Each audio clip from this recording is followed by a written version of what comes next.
बिस्मिल्लाहिर्रहमानिर्रहीम। हम क्या पढ़ रहे थे? अल्काइल हैलाइड्स पढ़ रहे थे।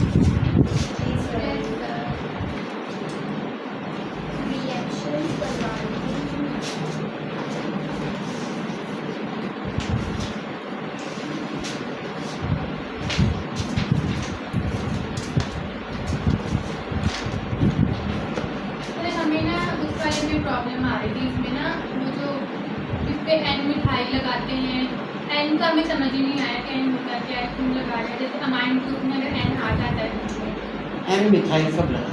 सर ऐसा कुछ था इसमें ना, तो हमें नहीं समझ। जब ब्रांच लगानी है और एन मिथाइल क्या? N means normal. Capital answer. अच्छा, नाइट्रोजन वाला, अमाइन वाला। ठीक हो गया, कोई मसला नहीं, समझ लेंगे। बाकी कर लिए? सर बाकी कर लिए, थोड़ा सा रहता है। गुड। जब हो जाएंगे तो मुझे पूछिए था। मैंने वैसे ये कहा था कि ग्रुप में सेंड कीजिएगा, ताकि मैंने ये ग्रुप में भी मैसेज किया। सर आपने कहा था कि आप आंसर ग्रुप में जी बिल्कुल बिल्कुल, मतलब आप बताएंगे कि हमने कर लिए हैं, कोई भी कर दिया। कैसे कर लिए? वरना तो बच्चे देख कर कॉपी कर लेंगे। हालांकि जिसने करना है वो एआई से कर लेगा। ये चक्कर सिर्फ ये बात है, तो कुछ नहीं। मैं आपको सेंड कर देता हूँ उसको। और उससे पहले हम पढ़ क्या रहे थे? अल्काइल हैलाइड में लास्ट टाइम हमने क्या पढ़ा था? हमने एसएन रिएक्शंस के 1 और 2 के डिफरेंसेस देखे थे। हमने देखना है कि इनका मैकेनिज्म क्या होता है। सामने देखिएगा बराए मेहरबानी। मैकेनिज्म से क्वेश्चन बन जाते हैं, और वो अल्काइल हैलाइड का मैकेनिज्म होता है और बेंजीन का मैकेनिज्म होता है। हमें मालूम है कि अल्काइल हैलाइड के एसएन रिएक्शंस 2 मैकेनिज्म पर होते हैं। एक को हम कहते हैं SN1 और एक को कहते हैं SN2। हमें ये भी मालूम है कि SN1 कितने स्टेप में होता है? 2 स्टेप्स में होता है। जबकि SN2 कितने स्टेप में होता है? 1 स्टेप में होता है, सिंगल स्टेप में होता है। कितने स्टेप में होता है? Single step. 2 स्टेप में होगा। जो फर्स्ट रिएक्शन होगा that will be R bonded with X arrow, R positive plus में X negative. This is called carbocation. तो सबसे पहला फर्क, अल्काइल हैलाइड कार्बोकेटाइन प्रोड्यूस करेगा। दूसरा स्टेप होता है R positive plus nucleophile negative arrow R nucleophile. अब न्यूक्लियोफाइल अटैक करेगा। 2 स्टेप। ये जो पहला स्टेप होता है it is called slow step, और it is also called rate determining step. इसके जरिए हम क्या मालूम करेंगे? रेट डिटरमाइन करेंगे। यानी dx/dt की वैल्यू क्या होगी? Directly proportional to concentration of alkyl halide. क्योंकि रेट डिटरमाइनिंग स्टेप में कितने मॉलिक्यूल हिस्सा ले रहे हैं, इस वजह से SN1 है। इसका ऑर्डर कौन सा है? फर्स्ट ऑर्डर है, क्योंकि एक मॉलिक्यूल रेट डिटरमाइनिंग स्टेप में हिस्सा ले रहा है। हम सेकंड स्टेप क्या होगा इसका? फास्ट होगा। यानी SN1 मैकेनिज्म के अंदर अटैकिंग ऑफ न्यूक्लियोफाइल फास्ट होता है, जनरेशन ऑफ कार्बोकेटाइन स्लो होता है। अब देखिएगा अल्फाज कैसे बदलते हैं, लाइन वही है। SN1 मैकेनिज्म के अंदर production of carbocation is slower then attacking of nucleophile. Attacking of nucleophile is faster than production of electrophile. Attacking of nucleophile is faster than leaving of halidine.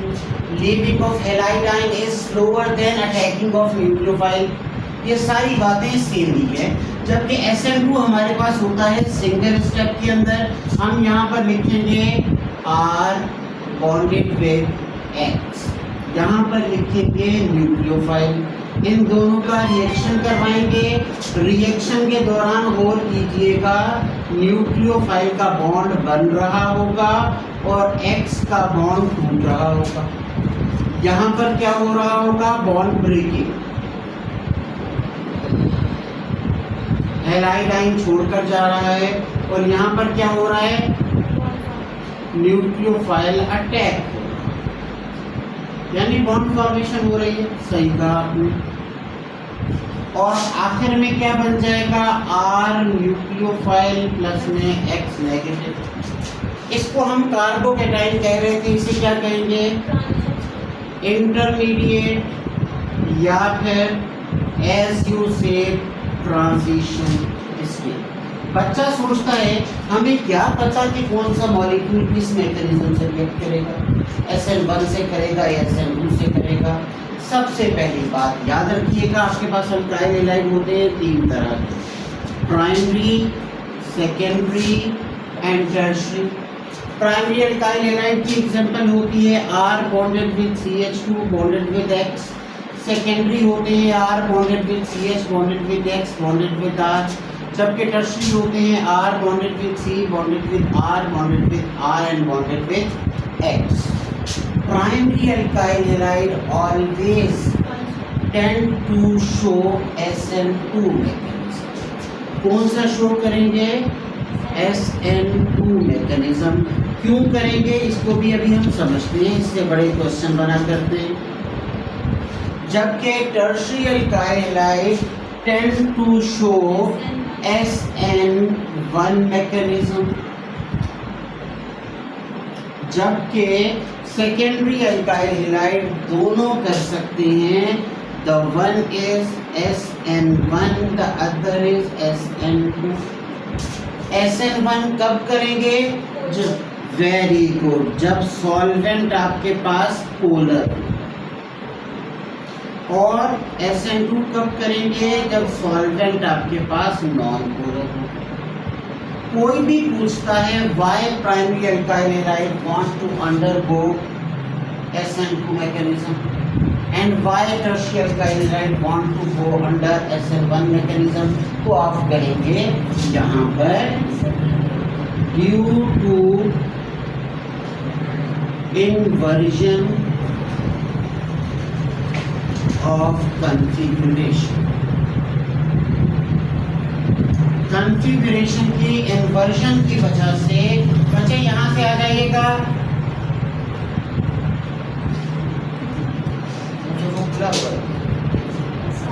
वालेकुम अस्सलाम वरहमतुल्लाहि वबरकातुहू। बैठिए सांस। Due to inversion of configuration. Inversion of configuration क्या होती है अभी हम समझेंगे। ये क्यों शो करते हैं?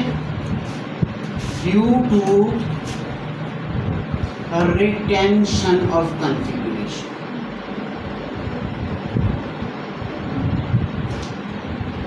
इससे हमें एक और बात पता लगी। हमें पता लगा primary alkyl halide inversion show करते हैं, tertiary alkyl halide retention show करते हैं। हमें यह भी पता लगा SN2 मैकेनिज्म में इन्वर्जन होती है, SN1 मैकेनिज्म में रिटेंशन होती है। यहाँ पर दोनों हो रहे हैं तो हम कहेंगे 50% इन्वर्जन होगी, 50% रिटेंशन होगी, depending upon structure of alkyl halide. तो जब भी सेकेंडरी अल्काइल हैलाइड होंगे तो वहाँ चांसेस होंगे 50% इन्वर्जन 50% रिटेंशन का। प्राइमरी होंगे तो हमारे पास ज़्यादा मिकदार में इन्वर्जन होगी और टर्शियरी होंगे तो ज़्यादा मिकदार में क्या होगी? रिटेंशन होगी। हम समझेंगे कि रिटेंशन, इन्वर्जन और रेसिमाइजेशन से क्या मुराद होती है। यहाँ पर इसको क्या करेंगे? RCPLY।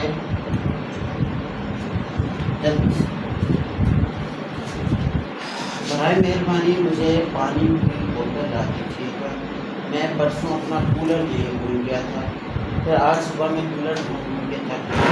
याद आया कि मेरा कूलर तो परसों वहाँ रहता है,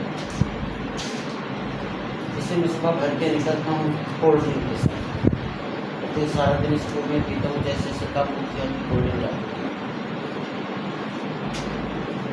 क्या भी इसी रेस के थ्रू परीक्षा खैरियत से?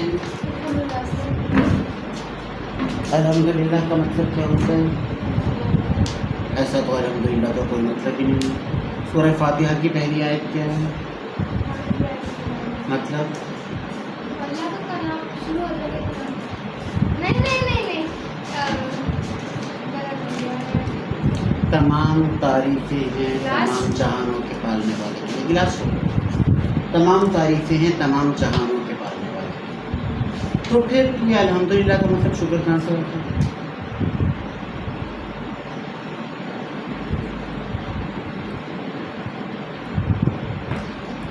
दीन का मतलब क्या होता है? दीन, दीन इस्लाम, हिंदुइज्म सब का क्या मतलब होता है दीन का? रिलीजन। Very good. अल्लाह ताला कुरान पाक में फरमाते हैं मालिक यौमिद्दीन, क़यामत के दिन का मालिक। अब यहाँ पर तो दीन क़यामत हो गई। अब मैं क्या करूँ? मुझको सूरह फातिहा समझ नहीं आ रही।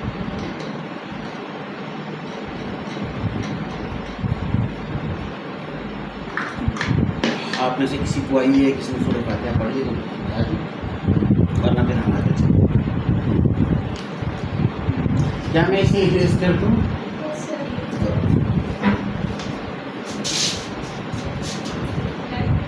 क्या मैं इसे इरेज कर दूँ?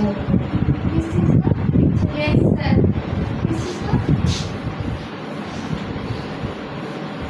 बहुत बुरी बात है।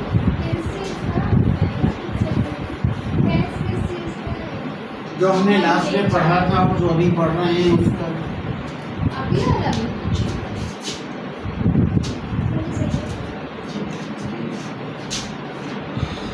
हमारे पास बच्चे एक अल्काइल हैलाइड है that is CH3 C bonded with Cl bonded with CH3 bonded with CH3। एक अल्काइल हैलाइड है CH3 bonded with C bonded with Cl bonded with H bonded with H। एक अल्काइल हैलाइड है CH3 bonded with C bonded with Cl bonded with H bonded with CH3। इसको ऐसा कर देते हैं bonded with CH3 bonded with H। मैंने तीनों alkyl halide लिख लिए, टर्शियरी, प्राइमरी, सेकेंडरी। यहाँ से आया न्यूक्लियोफाइल जिसके ऊपर नेगेटिव चार्ज है। आगे पहले से नेगेटिव चार्ज वाला आइटम मौजूद है। यहाँ से आया न्यूक्लियोफाइल जिसके ऊपर नेगेटिव चार्ज है। यहाँ से आने लगा, इनका साइज बड़ा नहीं आ सकता। यहाँ से आने लगा, इनका साइज बड़ा नहीं आ सकता। तो मजबूरी ने पहले हैलाइड आयन छोड़ेगा, उसके बाद न्यूक्लियोफाइल अटैक करेगा, क्योंकि tertiary alkyl halide is trying to retain its structure. This property is called retention in configuration. वो अपनी कॉन्फ़िगरेशन को चेंज नहीं होने देगा क्योंकि मॉलिक्यूलर साइज बड़ा है। हम आते हैं किसके पास? प्राइमरी अल्काइल हैलाइड के पास।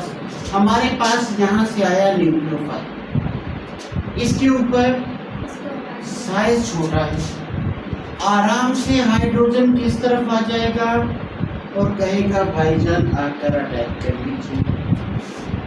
This is called inversion of configuration. Atom invert हो गया। यहाँ पर आया न्यूक्लियोफाइल। न्यूक्लियोफाइल अटैक करने के लिए आया, ये रहा हाइड्रोजन। कहता है इसको भाई नीचे चले जाओ, ये कहता है मैं बड़ा हूँ नहीं आने दूंगा। तो डिपेंड करेगा इसके रिपल्जन के ऊपर और इसके साइज के ऊपर कि ये नीचे आएगा या नहीं।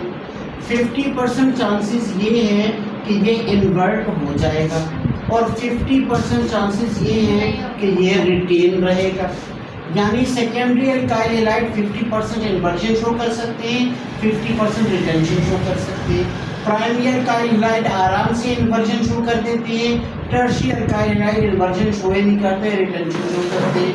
अब इन दोनों बातों को कनेक्ट करके देखिएगा। Tertiary alkyl halide SN1 mechanism करते हैं। क्यों SN1 करते हैं? क्योंकि वो रिटेंशन शो करते हैं, पहले कार्बोकेटाइन बनता है, इस वजह से न्यूक्लियोफाइल अटैक करेगा। ये SN2 करते हैं। क्यों SN2 करते हैं? क्योंकि इन्वर्जन हो जाती है, अब एक ही वक्त में न्यूक्लियोफाइल अटैक कर सकता है। ये दोनों क्यों कर सकते हैं? क्योंकि इसमें 50% इन्वर्जन के चांसेस हैं, 50% रिटेंशन के चांसेस हैं। अगर इन्वर्जन हो जाएगी तो SN1 मैकेनिज्म और SN2 मैकेनिज्म होगा, और अगर इन्वर्जन नहीं होगी, रिटेंशन होगी, तो SN1 मैकेनिज्म होगा। हमने क्या किया? सॉल्वेंट ले लिया, सॉल्वेंट इफेक्ट, सॉल्वेंट इफेक्ट। हमने सॉल्वेंट ले लिया पोलर, एक्वस मीडियम के अंदर पोलर सॉल्वेंट है, वो कहेगा मैं आपकी हेल्प करता हूँ आयन बनाने में, क्योंकि मेरे पास आयन्स मौजूद हैं, कार्बोकेटाइन बन जाएगा। जब कार्बोकेटाइन बन जाएगा तो कौन सा मैकेनिज्म आ जाएगा? SN1 आ जाएगा। हमने ले लिया नॉन पोलर सॉल्वेंट, अल्कोहल नहीं लिया, याद रखिएगा, नॉन पोलर सॉल्वेंट होता है, अल्कोहल्स पोलर होते हैं, लेकिन लेस होता है ना, बिल्कुल लेस पोलर होता है, लेकिन जहाँ पर भी अल्कोहल आ जाएगा वहाँ सब्स्टिट्यूशन होगी नहीं, इस बात को अभी हम समझेंगे। हमने नॉन पोलर सॉल्वेंट ले लिया, वो फेवर नहीं करेगा कार्बोकेटाइन बनने में, वो रिटेंशन शो करेगा, इसीलिए कौन सा मैकेनिज्म हो जाएगा? SN1 मैकेनिज्म हो जाएगा। तो पहले में SN1 हुआ तो इसमें SN2 होगा। जी सॉरी, सॉल्वेंट पोलर था, अनीसा की आंखों से मैंने देख लिया, यहाँ पर हुआ SN1 और यहाँ पर हुआ SN2। ये होती है inversion of configuration, retention of configuration. यहाँ मैं लिख रहा हूँ क्या होगी? रिटेंशन। और यहाँ पर क्या हो रही है? इन्वर्जन। लेकिन मुझे बताएंगे what is mean by racemisation? Racemisation का मतलब होता है 50% प्लस 50%। रेसिमाइजेशन का मतलब क्या होता है? खिचड़ी, आधा वो आधा वो। लेट सपोज हमारे पास एक कंपाउंड है जो ऑप्टिकली एक्टिव है, ऑप्टिकल आइसोमेरिज्म शो करता है। जब वो रेसिमाइजेशन शो करेगा तो उसकी ऑप्टिकल एक्टिविटी इन्वर्ट हो जाएगी। अगर पहले वो डेक्स्ट्रो था, पहले क्या था? अब वो लेवो हो जाएगा। अब अगर पहले वो लेवो था तो अब क्या हो जाएगा? डेक्स्ट्रो हो जाएगा, क्योंकि हमें मालूम है इन्वर्जन के अंदर कॉन्फ़िगरेशन चेंज हो जाती है। और कीजिएगा, इस वक्त कार्बन की हाइब्रिडाइजेशन क्या है? sp3। जिस वक्त ये न्यूक्लियोफाइल भी अटैच हो रहा है, ये sp3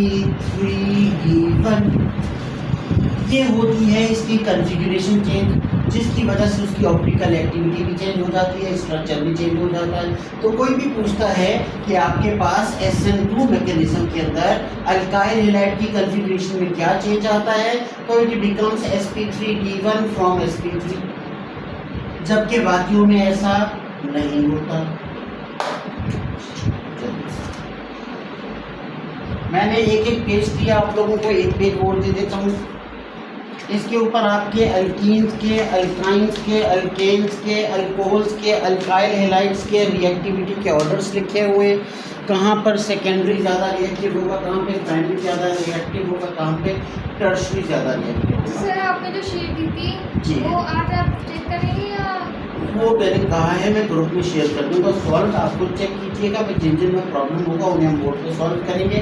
सादा लफ्ज़ों में आपको लिखना है, क्या करना है? सादा लफ्ज़ों में ये लिखना है। क्या मैं इसे इरेज कर दूँ?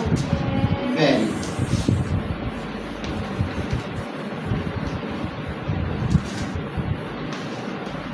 हमने देखा कि हमने पढ़ी है SN मैकेनिज्म। उसके अंदर हमारे पास 3 तरह के अल्काइल हैलाइड होते हैं, प्राइमरी, सेकेंडरी, टर्शियरी। याद रखिएगा फॉर SN रिएक्शंस,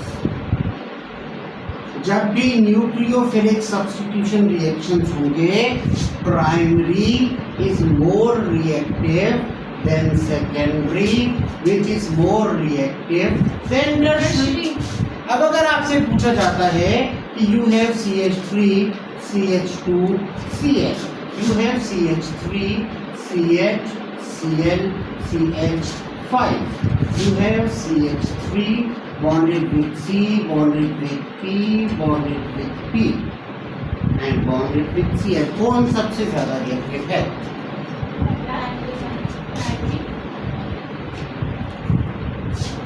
ये सबसे कम रिएक्टिव होगा SN मैकेनिज्म के लिए। हमारे पास नेक्स्ट टॉपिक है एलिमिनेशन रिएक्शन। जो कि दूसरा रिएक्शन होता है। मुझे बताएंगे व्हाट इज एलिमिनेशन रिएक्शन? लिखा था आपने, पढ़ा था क्या? One hydrogen remove. गुड हो गया। तो removal of two atoms from adjacent atoms is called elimination. दो एटम्स रिमूव होंगे, याद रखिएगा। Removal of 3 atoms from alternate adjacent carbon atom. अब गौर कीजिएगा, आपके पास अल्काइल हैलाइड है CH3 CH2 Cl, CH3 CHCl, CH3 you have CH3 CCl, CH3 CH3। वो carbon जिस पर फंक्शनल ग्रुप अटैच है that is called beta carbon. क्या कहते हैं उसे? Alpha carbon. और उसके साथ वाला क्या होता है? बीटा। तो हमें पता लगा प्राइमरी में कितने बीटा होते हैं? एक बीटा। प्राइमरी में बीटा एक है। इससे आगे gamma delta eta beta pi epsilon epsilon not करते जाएंगे, बीटा एक ही है। हमने देखा इस कार्बन को अल्फा कह रहे हैं, ये भी बीटा हो गया, ये भी बीटा हो गया। तो सेकेंडरी अल्काइल हैलाइड में कितने बीटा हैं? 2 बीटा हैं। इसी तरह टर्शियरी अल्काइल हैलाइड में 3 बीटा कार्बन होते हैं। अब बात याद रखने की है कि halogen will leave the alpha carbon, halogen will leave alpha carbon, hydrogen will be removed from beta carbon, hydrogen will be removed from beta carbon. मैं यहाँ पे लिख रहा हूँ halogen leaves alpha carbon, while hydrogen leaves beta carbon. That's why these reactions are called beta elimination. इन्हें क्या कहा जाता है? बीटा एलिमिनेशन, क्योंकि इसके अंदर बीटा भी इन्वॉल्व हो रहा होता है। जैसे हमारे पास एसएन रिएक्शन 2 तरह के होते हैं, बी रिएक्शन भी 2 तरह के होते हैं। Very good, E1 and E3।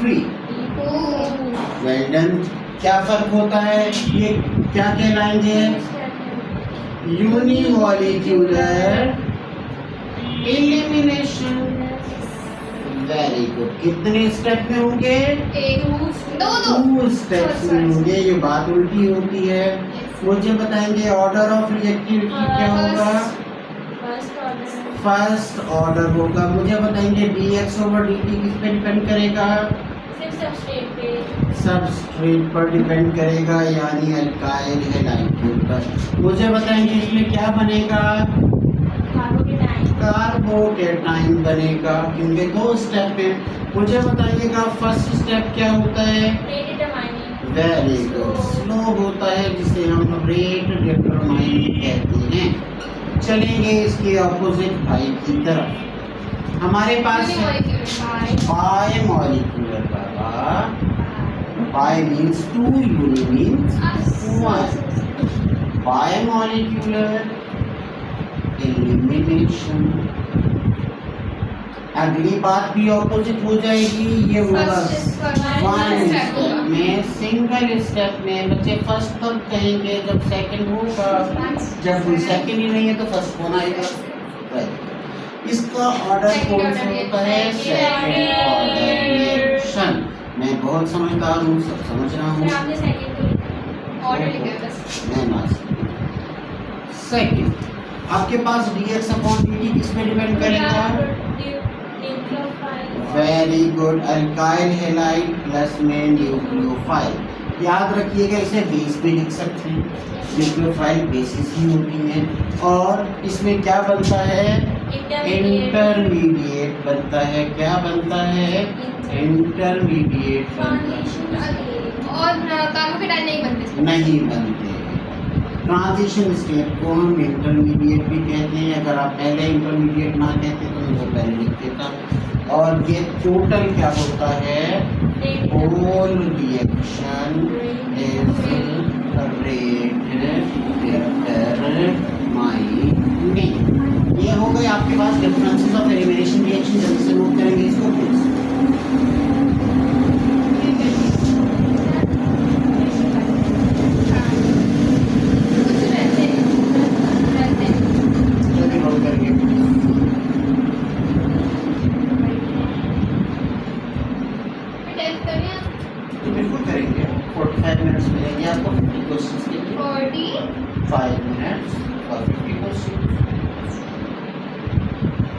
मैं इसे रेज कर दूं? तो Well. उसमें IUPAC नेम है या पूरा चैप्टर है ये वाला?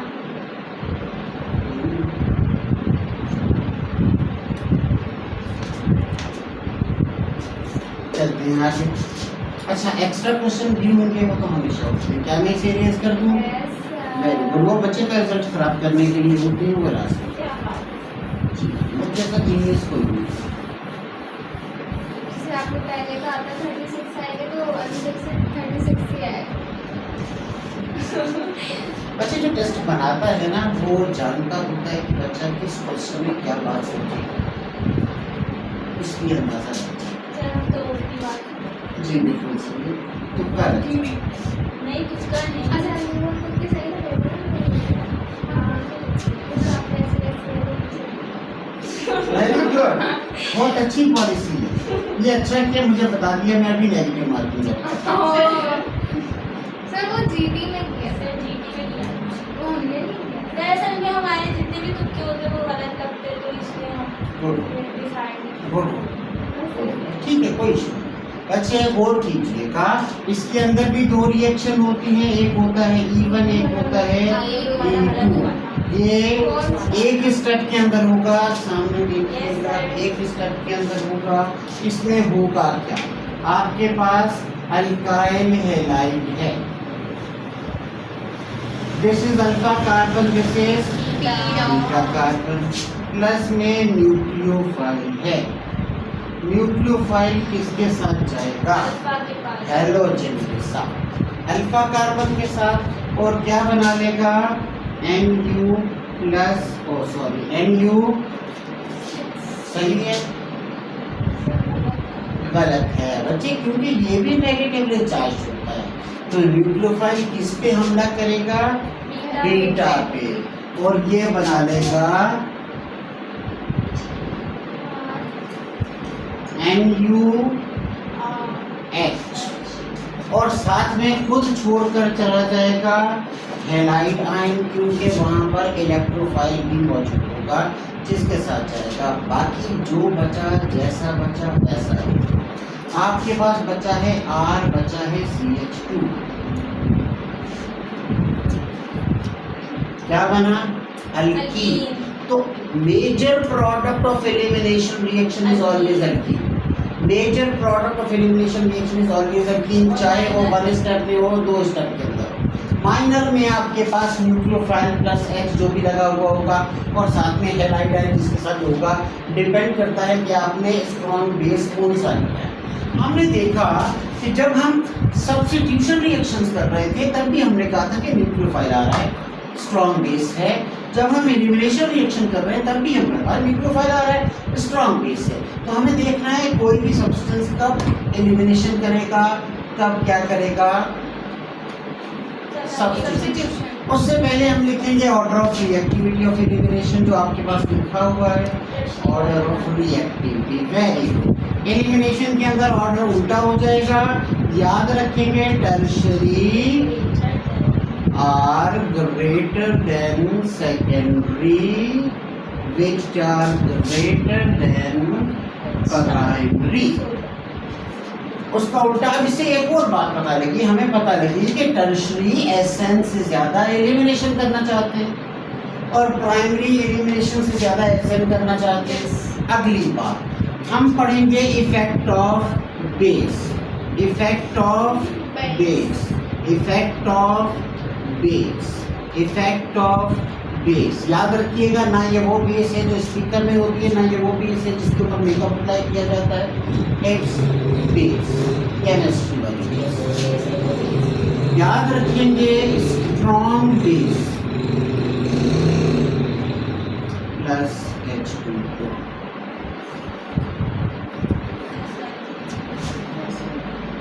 जबकि स्ट्रॉन्ग बेस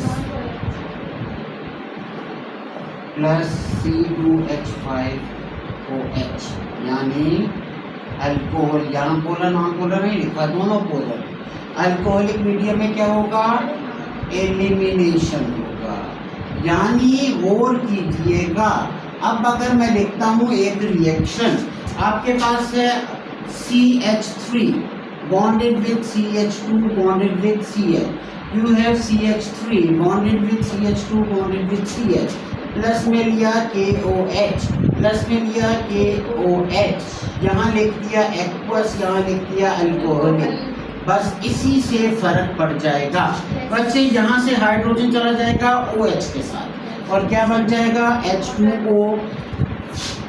K के साथ कौन जाएगा Cl, क्या बन जाएगा KCl। जो बचा जैसा बचा वैसा लिखेंगे। We had CH2 bonded with CH2, इसके दरमियान डबल बॉन्ड, ये बन गया इथीन। अब और कीजिएगा, elimination of ethyl chloride produces ethene, elimination of propyl chloride produces propene, elimination of pentyl chloride produces pentene, elimination of 2 chloro butane produces 2 butene, elimination of 3 chlorohexane produces 3 hexane. तो जहाँ से halogen जाएगा और जहाँ से हाइड्रोजन जाएगा, सुनेंगे गौर से, जहाँ से हेलोजन जाएगा जहाँ से हाइड्रोजन जाएगा, इन दो के दरमियान डबल बॉन्ड बनेगा। अगर ये है एक्वस में, अब क्या होगा K और Cl, KCl और OH चला जाएगा उसकी जगह पर, क्या है अल्कोहल बन गया। अब आपके पास रह गया सिर्फ एक टॉपिक के न्यूक्लियोफाइल कौन से होंगे, कहाँ से आएंगे, इसको इरेज करेंगे जल्दी से। और मतलब इरेज करना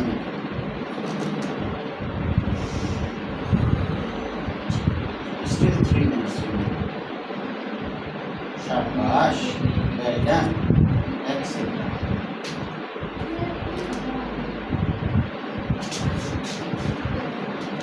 मैं कह रहा हूँ बाकी 3 मिनट जल्दी कर लीजिए। 3 मिनट है जी, तस्वीर हो गई। 3 मिनट में ही टॉपिक होगा।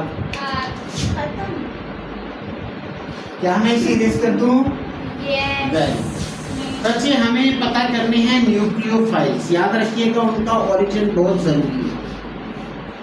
हमारे पास न्यूक्लियोफाइल्स होते हैं OH negative, Cn negative, RO negative, RCOO negative और SH नेगेटिव और कौन सा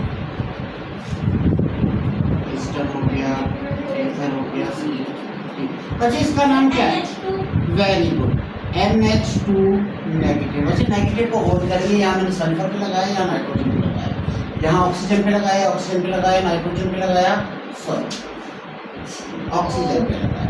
OH का नाम क्या होता है? हाइड्रोजाइल। कहाँ से मिलेगा?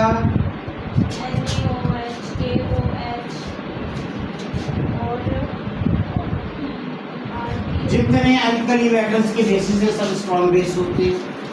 Cn कहाँ से मिलेगा? इसका नाम क्या है? सियानो या फिर नाइट्राइल। और करेंगे अगर ऑर्गेनिक होगा तो नाइट्राइल, या फिर प्रीफिक्स के अंदर होगा तो सियानो, सफिक्स में होगा तो नाइट्राइल। Very good, NaCNC। इसका नाम क्या है? Very good, alkoxy. कहाँ से मिलेगा? RONA।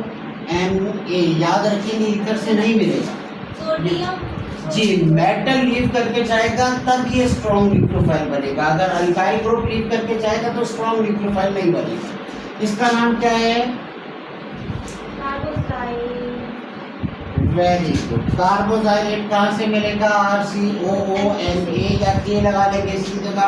आपके पास ये कौन सा ग्रुप है? थायोल का दूसरा नाम क्या होता है? मरकेप्टन, मरसेप्टम। कहाँ से मिलेगा? KSH से या NaSH से। ये क्या है? Amino group. कहाँ से मिलेगा? NaNH2। ना NaNH2। याद रखेंगे मेटल लीव करके जाएगा तो ये स्ट्रॉन्ग न्यूक्लियोफाइल बनेगी, वरना नहीं बनेगी। आपको पता होना चाहिए कि अगर अल्काइल हैलाइड रिएक्ट करता है KOH से तो अल्कोहल बनेगा, अल्काइल हैलाइड रिएक्ट करता है NaCN से तो नाइट्राइल बनेगा। अल्काइल हैलाइड रिएक्ट करता है NaRONA से तो ईथर बनेगा। अल्काइल हैलाइड रिएक्ट करता है कार्बोहाइड्रेट से तो ईस्टर बनेगा। अल्काइल हैलाइड रिएक्ट करता है HH से या KSH से या NaSH से तो क्या बनेगा? थायोल बनेगा, जिसको मर्सेप्टम भी कहेंगे। अगर NH2 से रिएक्ट करेगा तो क्या बनेगा? अमाइन बनेगा। ये प्रोडक्ट आपको याद होने चाहिए। क्या बनेगा इसमें? अमाइन, जिसको हम लिखते हैं RNH2। इसमें क्या बनेगा? थायोल बनेगा RSH या फिर R bonded with S bonded with R, दोनों थायोल ही होते हैं डिपेंडिंग अपॉन कहाँ से मिला। इसमें बनेगा RCOOR यानी ईस्टर, इसमें बनेगा ROR यानी ईथर, इसमें बनेगा RCN यानी नाइट्राइल और इसमें बनेगा ROH यानी alcohol. Chapter has been finished here. नहीं है। लेकिन उसके क्वेश्चन इसलिए सर क्यों, ये तो गलत बात जी है। ये इसीलिए है ताकि आप खुद कुछ पढ़ें। सर कुछ भी हम देखना क्यों पड़े जब वो है ही जी मेरे बच्चे, अगर क्वेश्चन आ गया तो